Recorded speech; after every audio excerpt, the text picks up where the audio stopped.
What's up guys, welcome to another range day. Today we're going to be shooting what many would consider to be the king of 2011s, the Atlas Erebus. Guys, if you enjoy the content that I'm making, then please make sure to like and subscribe and leave me a message down in the comments section. I hate asking, but it really does help with the algorithm a lot, so I would really appreciate it. And if you ring the bell icon, you should get notifications when new videos are released as well. Additionally, if you want to get more Chester's Hobbies content, you can follow me on Instagram where you can see what I'm working on and get previews of upcoming videos. And I'm also pretty active on Reddit if you'd like to follow along with the conversations there. Alright, well that's enough of that, so let's talk about the gun of the day, the Atlas Erebus. So before we jump in, I want to give a huge shout out to Atlas Gunworks for providing this gun to the channel for review. They've got a great team over there and they're doing some incredible work. But full disclaimer here guys, this is unfortunately not my personal gun. This Erebus is actually on loan to me from Atlas Gunworks. They're letting me try it out for the purpose of creating content and providing a fair and honest review, which is exactly what we're going to do here today. No money was exchanged, all of the ammunition is provided by me, and I'm excited for this opportunity and I really appreciate it. So if you saw my recent review of the Atlas EOS, you'll know that I'm a huge fan of 2011s and double stack 1911s, which I'm going to call 2011s for the remainder of the video just to keep things simple. And my experience with the EOS has also made me a huge fan of Atlas Gunworks. These guys are making what many would consider to be some of the best 2011s that money can buy, but they do come at a pretty high cost, and that tends to put them out of range for the average consumer.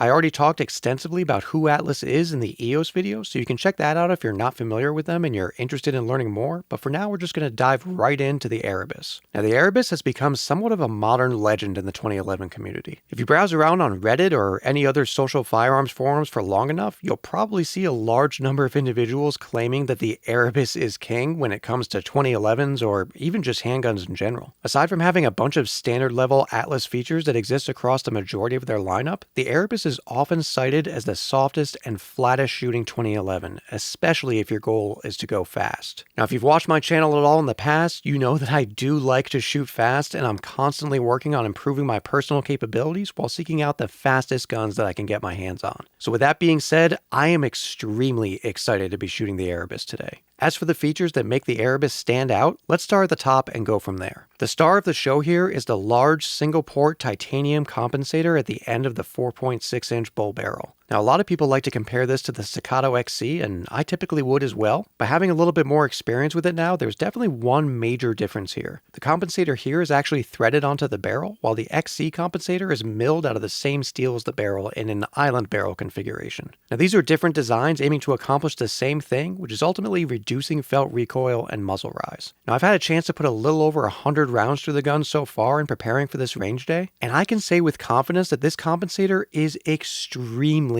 effective. But I'll hold off on that for now and speak more about that at the end of the video after I've put a few hundred more rounds through it. The slide has some nice serrations and window cuts that give good traction, and I can already say that this slide with the 7-pound recoil spring is easily the smoothest and easiest to rack slide that I've ever experienced. It's noticeably smoother to me than the Staccato XC and the Bull Armory Tac Pro 5-inch models. It's an absolute joy to run, and the slide to frame fit here is incredible. There is no movement at all. Now you may have noticed that there are no iron sights here, and that's because the Erebus is designed to be primarily a competition gun, so the goal is really to have a nice wide open view with the optic without cluttering it with irons. Now there are actually irons on the plate here, but that's not normally what you would see. This gun has just been through a lot after being sent to a bunch of different content creators, and I think they put the rear irons on there by accident. Now getting into the lower, we've got an aluminum grip with a really nice steel frame and a full-length dust cover. However, the compensator is a little bit long and so it does hang over a bit. Some people really don't love the way that that looks, and honestly I didn't originally either, but now that I've had it in my hands for a little bit and been able to play around with it, it has really grown on me a ton, and I actually kind of love it now, honestly. As for the safety, this is without a doubt the nicest feeling safety that I've ever used. It's ambidextrous with a nicely oversized shelf on the left side that can be used for extra leverage when controlling recoil, but with the higher angle that Atlas uses on their safeties, it doesn't get in the way of the rest of the controls and it makes it easy to get my support hand nice and high on the grip. The The slide stop and release lever is good, and it's nicely blended, and this particular Erebus is configured to lock back on an empty magazine. You can actually go either way when you place your order, and a lot of competitive shooters prefer not to have lockback, so it's nice to be able to choose. Like most other 2011s out there, it can be a little bit difficult to reach the slide stop and release lever with your primary hand thumb without breaking your grip. And that is typically the case for me as well. However, I do have medium to large hands with unusually long fingers, so sometimes I'm actually able to drop the slide with my primary hand thumb, which is great. But because I do have to break my grip a little bit, it means that I need to readjust before I get back on target. Now, typically that really wouldn't be considered a best practice, but I find that I reload a lot faster when I do it that way, so more often than not, that's what I try to do. We've got a very smooth magazine release that's drilled and tapped to accept extensions if you'd like, and an effective but not overly aggressive tactical style magwell. Then finally, we get to my two favorite features of the Erebus, the grip and the trigger. So starting with the grip, this is Atlas's Alpha style grip, and it is hands down the nicest grip that I've ever felt on a 2011. It has an excellent texture that's very aggressive without being a full-on cheese grater, with the grip safety delete that gives the beaver tail more of a CZ style ergonomic, which I absolutely love. Then there's a nice double undercut on the trigger guard to help get your support hand nice and high in the grip. And then my absolute favorite feature is these removable and customizable grip panels. So these panels are retained by the magwell and come in multiple configurations. When it was originally sent out to me, it came with just the standard flat panels, which did feel great, but a little bit more like a traditional 2011 grip. But I had actually already ordered these additional panels for my Apollo that hasn't come in yet, so I figured I would try them out here, and they completely changed the feel of the grip for the better in my opinion. So I have a palm swell panel on the right side of the grip, which helps fill the void in my primary hand really nicely. It actually kind of reminds me of CZ style palm swells a little bit, so I really like that. And then on the left side, I'm using what they call a step panel, and it's honestly kind of brilliant in my opinion. Basically, it's a palm swell for your support hand in the back side of the grip, but then it steps down to a flat panel in the front of the grip so that your primary hand fingers can rest flat and out of the way of your support hand. This is such a good idea that I'm honestly surprised that this is the first time I've seen anyone do something like this. So you can pick and choose here and configure these grips with flat, palm swell, or step panels on either side, and then you can also choose from a standard texture or a more aggressive texture, and you can even choose between aluminum and brass panels if you want to add a little bit more weight in the grip area. Now these actually are the brass panels here, and I like them a lot, but they're only adding about 1.5 ounces of weight or so, so it's really not crazy, but I do think that it helps the balance of the gun a little bit better in my opinion. Now for anyone wondering, in this configuration that you see it in here, with the two brass panels and an empty magazine, this gun weighs about 46.1 ounces, so it's nearly identical in weight to a full-size Shadow 2 for example. So this grip is incredible, and it's definitely my favorite 2011 grip that I've ever felt, but we have to talk about this trigger, guys. Now I don't want to sound like a broken record here, so I really do apologize, but I've sincerely never felt a trigger this amazing before in my entire life. It is an ultra light single action trigger with barely any take up at all, and then the lightest and crispest break that I've ever felt, followed by a very short and tactile reset. This trigger is absolutely phenomenal, guys. It is so easy to run fast, and the ultralight break makes accuracy extremely easy to achieve. I truly cannot say enough good things about it. So that's what we got going on today here, guys. I know that was a lot of gushing, so I do apologize, but so far, aside from the price, I honestly have nothing bad that I can say about this gun. But I haven't had the chance to run it for a full day on the range yet, and that price is definitely a shocker. So let's get the Erebus out on the range, put it through its paces, and see if it's worth the price of admission. All right, guys, first shots of the day through the legendary Atlas Erebus. Let's see if it really is the king.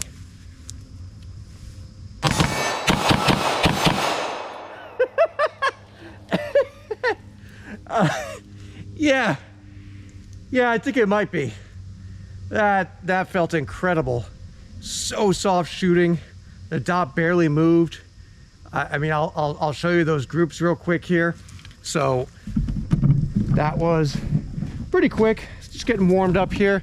Nothing crazy, but first 2 shots right there. This is at 10 yards. 3 shots there, and then 2 shots there. I mean, this thing feels fantastic, guys. This is going to be a blast. Let's do this.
So guys, a lot of people have been asking me about these new infinity targets that I've been using. These are self-healing, weatherproof targets made from recycled rubber by Infinite Defense, and they're estimated to last for about 7,000 rounds, which is pretty impressive. I love that I can safely shoot them at any range that I want, even point blank, and all I have to do to reset them is hit them with a little spray paint. I would definitely recommend them as convenient, portable targets for up-close training and fun on the range. If you want to try some out for yourself, you can use the code Chester10 to save a little bit on some great targets. Alright, now back to the video.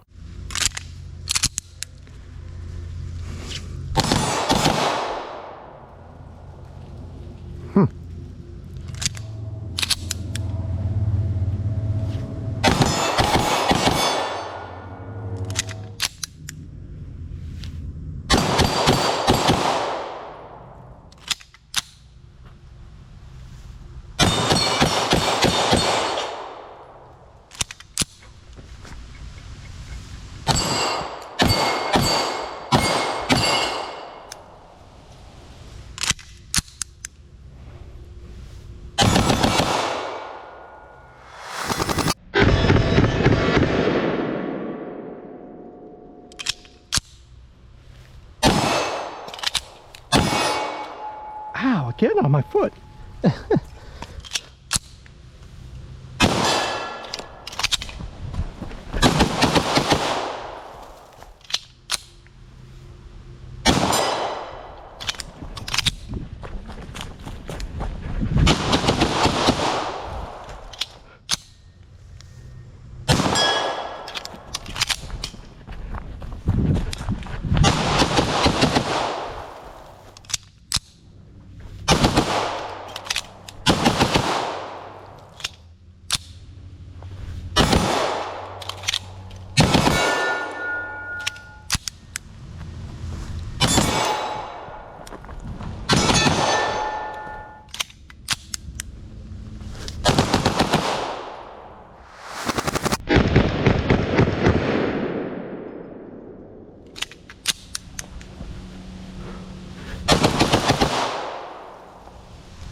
Wow, guys, the Erebus absolutely blew me away today. I am never gonna financially recover from this. Man, alright, so I shot a total of 460 rounds today, which is honestly way more than I was planning on shooting, but I was just having way too much fun and I didn't want to stop. Now, prior to heading down to the range today, I had tested the Erebus with 130 rounds, so I've now shot a total of 590 rounds in this loaner from Atlas. And as you saw today, I did have one single failure to eject, which is the only malfunction that I've had. Now, it could have potentially been a weak round, but just in case, I added some additional lubrication to the slide rails and had zero malfunctions for the rest of the session. Now, this is very much a competition-focused gun that's really pushing the envelope of performance, and with that sometimes does come an increased chance for malfunctions. But with just 1 out of 590 rounds failing to eject, effectively giving me a 0.002% failure rate, I personally have zero concerns about that. Keep in mind as well that this is a loaner from Atlas that's been sent out to dozens of other people before me and has thousands and thousands of rounds to it as well. But moving on to the performance, man, there is so much to say, but I'm going to try to keep things as concise as I can here. So this is, without a doubt, the absolute flattest and fastest shooting 9mm handgun that I have ever shot. Period. It has incredibly low felt recoil and muzzle rise, and combining that with a phenomenal trigger, I got faster splits than I've ever shot in my life with this gun today. When I got back to the studio and reviewed the footage back in slow motion, the video confirmed that the muzzle was barely rising at all. Now, keep in mind guys, I am not a professional shooter, not by any stretch of the imagination. I have won some local pistol competitions, but I'm definitely no Joe Farewell or Honest Outlaw, and I'm certainly not Pewview. Now what I mean by that is, there are a lot of people out there that are just so good at shooting that they'll make pretty much any gun look good. And that is not me, guys. I would consider myself to be a pretty average shooter, and while I do get a lot of live and dry fire trigger time, I am constantly reviewing footage from the range, working on my technique, and trying to improve, and I definitely have a ton of room to grow as a shooter. So all of that is to say, when you see videos of me shooting, I think it's safe to say that if you consider yourself a similarly average shooter, there's a good chance that the gun I'm reviewing will perform similarly for you as it does for me. And when I watch back the slow motion footage of me shooting the Erebus, my jaw literally dropped. This is easily the flattest shooting gun that I've ever shot. And not just flat, but fast. It is absolutely insane, guys. This is one of those extremely rare circumstances where the hype for the gun or a product is through the roof, and yet still somehow manages to exceed my expectations despite the massive hype. I am just blown away by this thing. It honestly makes me look like a way better shooter than I actually am. I love it. So getting a little more specific, the first thing that we have to talk about is the trigger, which is absolutely insane and easily my favorite handgun trigger that I have ever experienced. Combining that light trigger and short reset with the super soft recoil impulse and minimal muzzle rise made running this gun fast ridiculously fun. Early on in the session, while I was still warming up, I was getting 13 and 14 splits, which is really fast for me. But then by the end of the session, I was hitting faster splits than I've ever hit before, making me really wish that I was running a shot timer so I could see what they actually were. That is easily the fastest string of 6 shots that I have ever done. It was absolutely insane for me. So yeah, this trigger is incredible. I can't say enough good things about it. Now on top of the recoil softness, low muzzle rise, and the phenomenal trigger, the grip ergonomics are in a league of their own when it comes to 2011s. This Atlas Alpha grip is far and away my favorite 2011 grip that I've ever used. The right side palm swell panel filled my primary hand completely, and it literally made me smile every time that I picked it up off the bench or pulled it out of my holster, because it just feels so good. And then the left side step panel is brilliant, giving me a ton of traction with my support hand without adding unnecessary tension to my primary hand fingers. The combined ergonomics with the side panels and the deep beaver tail and undercut trigger guard gave me so much confidence and comfort when running the pistol. The aggressive texture gave me all the traction that I needed without chewing my hands up, and in 460 rounds fired, I experienced no discomfort, hotspots, or fatigue. If I'd brought more ammo with me, I could have easily kept shooting for at least a few more boxes. Now the weight and balance was fantastic. In the configuration that you see it in here with the brass panels and an empty magazine, this Erebus is weighing in at 46.1 ounces, which is a great weight for a competition gun. And with the full-length dust cover and the titanium compensator at the end of the 4.6-inch bull barrel, a lot of that weight is positioned towards the muzzle end of the gun and is non-reciprocating, which definitely helps with the felt recoil and muzzle rise. In its stock configuration, I would say it was ever so slightly front-heavy, but those brass panel inserts really helped balance it out, and it feels great to me now and makes rapid target transitions fun and satisfying.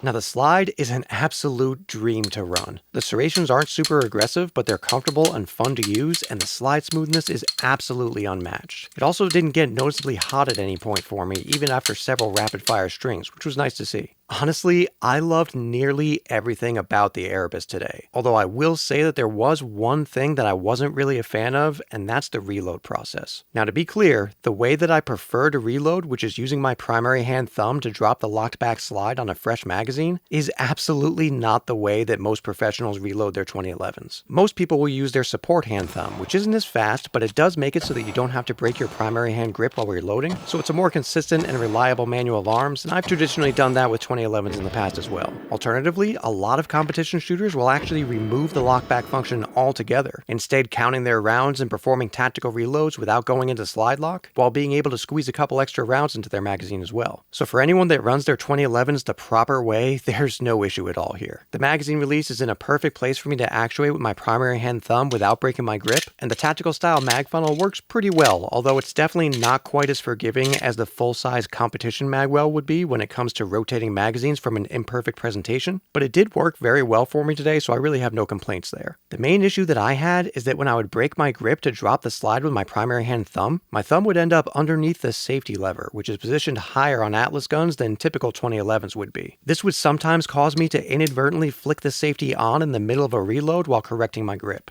Again, this is absolutely user error here, so I'm not faulting the gun at all. What I ended up doing throughout the session once I realized the propensity for this issue to occur is I would drop the slide and then roll my thumb around the top of the safety to either avoid activating it or to deactivate it if I'd already turned it on by accident. Now obviously that's far from an ideal manual of arms for me, but it's absolutely a user-induced malfunction based on the quirks of my own operational preferences. Now this issue could easily be fixed for me with a smaller safety lever, but honestly I do love this safety. It feels fantastic and works well as a shelf while controlling recoil, and it's really easy and positive to actuate between safe and fire. So I don't think I would really want to change it necessarily. So instead of doing that, if this was my gun, I think I would try replacing the traditional slide stop lever with the Atlas slide stop thumb rest option, which would potentially add even more positive recoil control to an already amazing gun, and also remove the lockback functionality and encourage me to run it more like a full-on competition style race gun instead of a tactical gun. I think that could actually be a ton of fun. Now I mentioned earlier that I had no fatigue after running 460 rounds through the Erebus today, and a huge part of that comes from the incredibly pleasant and muted felt recoil impulse. The Erebus is easily one of the softest shooting handguns that I've ever shot, and it could possibly even be the absolute softest. The only thing that comes close in recent memory, believe it or not, is the Bull Armory Tac Pro 5-inch model. Now I haven't shot them side by side enough yet to be able to declare a winner in the recoil softness category, but I do plan on filming a comparison video soon with the Erebus, the Bull Armory Tac Pro, and my STI DVC-P to see how the performance compares across 3 wildly different price points. If that's something that sounds interesting to you, then you're going to want to make sure that you're subscribed so that you don't miss it when it drops. So guys, I have gushed quite a bit about the Erebus today, but we really have to address the elephant in the room and by far the biggest negative of this gun, which is the price. It is astronomical, guys. This is easily the most expensive gun that I've ever run. But it's also the fastest and flattest shooting 9mm handgun that I've ever shot, and I would honestly even feel confident saying that this is actually my new favorite 9mm handgun that I've ever shot. But at that exceptionally high price point,